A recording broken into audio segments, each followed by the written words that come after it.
kind of either way. You might just be wearing the gloves already because you're trying not to get sealant on your hands from when we're putting the goop on the roof and all that stuff. So either way, but I would just say probably not wear gloves when you're using the chop saw. I'm just saying that lunch is ready. Okay, so before we break for lunch, there's just a few more slides to go through. I'm going to go through these fairly quickly, but we're going to be talking about how do you sign up for projects in the future if you have the opportunity. So we already, hopefully by now you've all already done your release forms. Elisa will reach out to you if anyone's missing anything. But other than that, typical installations, especially for residential projects, they're usually going to start at 8 in the morning until 4:30.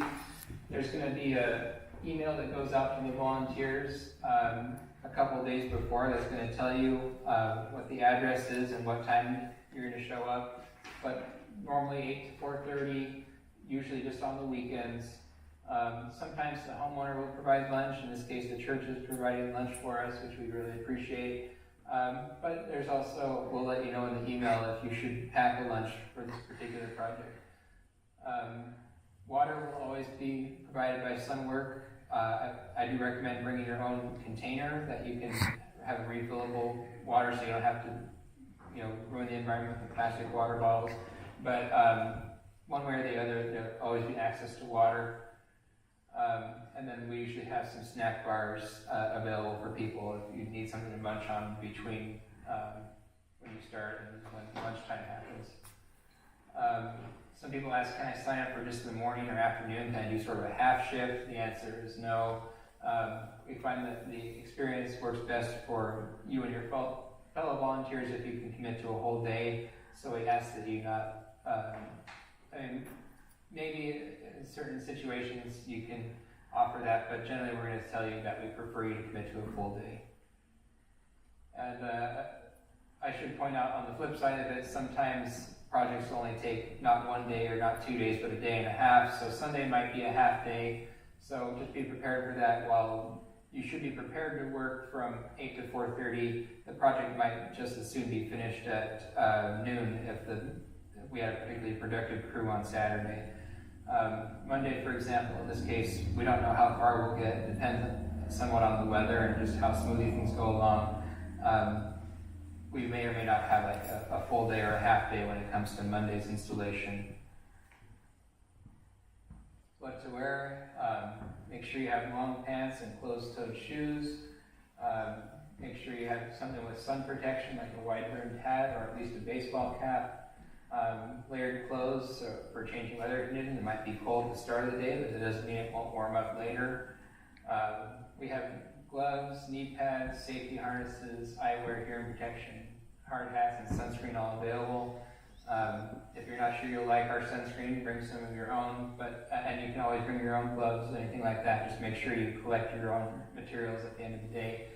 But Sunwork will provide all that personal protective equipment. Just have your own hat, I guess. And then when it comes to the sign-up process for future projects, for all of you who have completed the waiver, you're going to be on an email list. We might not always reach out to you guys if it's not close to your region, but we'll send out emails when there's a relevant project in your area.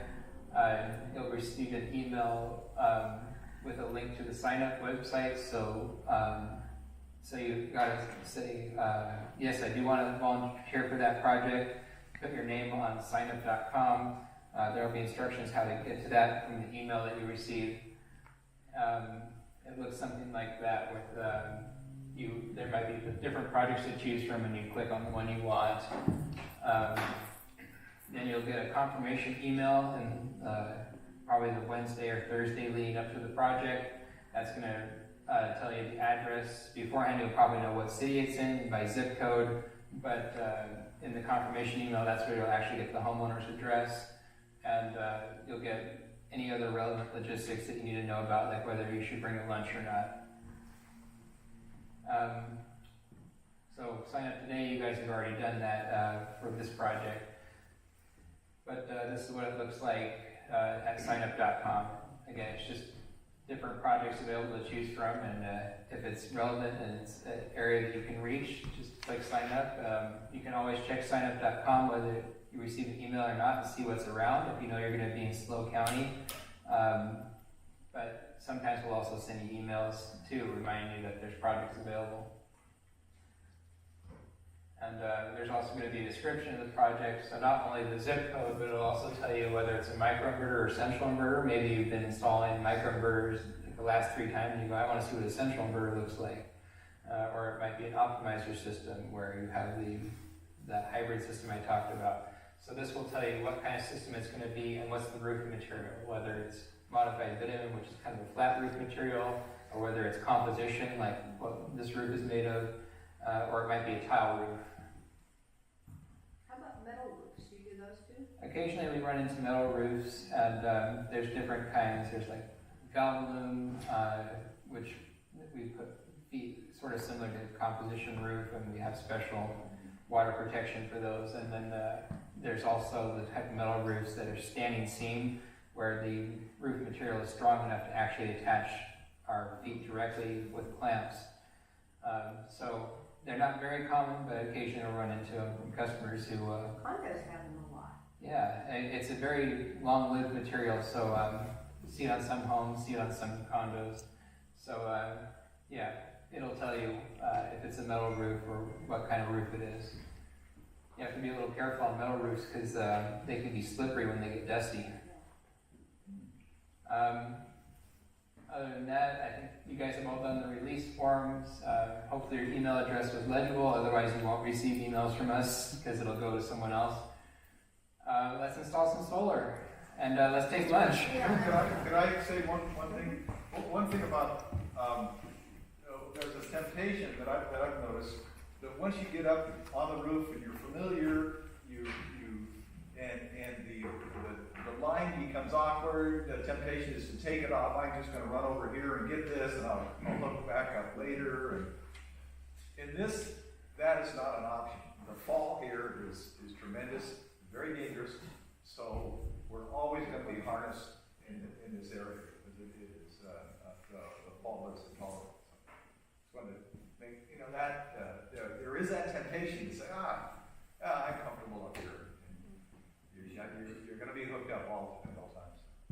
Just one quick question. Since ours is so high up and in such an awkward space, how are we going to be able to visibly check the solar panels without going up on the roof? Is there any location on? Yeah, you can. If you stand out up by the fence, you can actually see all of it. You can see the roof. Yeah. In fact, that's a spectator area for watching what we're doing. I was wondering maybe we might use a drone to check the solar. Well, we will. No, seriously. I've videoed all the roof just for wear and tear. But just check it, take a drone and view it and come back down. Not even going up on the roof. Check for pollen, see if it needs a washout.